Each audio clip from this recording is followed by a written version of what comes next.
भारतीय इश्तियाल अंगेजी से पाकिस्तान के इलाकों में होने वाले नुकसानात वज़ीर आज़म ऑफिस ने आज़ाद कश्मीर और सूबों से रिपोर्ट तलब कर ली है। ज़राए के मुताबिक क्या क्या नुकसान हुआ, कितने लोग मुतासर हुए की जाए, मज़ीद जान लेते हैं फ़ाद चौधरी से। फ़ाद, बताइएगा कब तक रिपोर्ट पेश की जाएगी? जी देखिए, वज़ीर आज़म ऑफिस की जानिब से चारों सूबाई चीफ सेक्रेटरीज आज़ाद कश्मीर के चीफ सेक्रेटरी को मरासला जारी किया गया है और उसमें भारतीय इश्तियाल अंगेजी से पाकिस्तानी इलाकों में होने वाले नुकसानात की मुकम्मल तफसील तलब की गई है।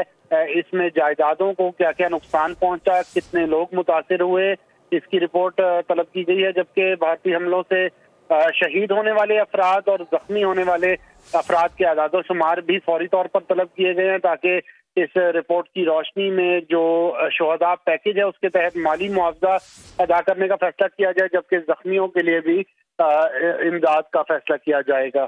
जी, फ़ाद अपडेट करने के लिए सब्सक्राइब करें और बेल दबाएं ताकि कोई खबर रह न जाए।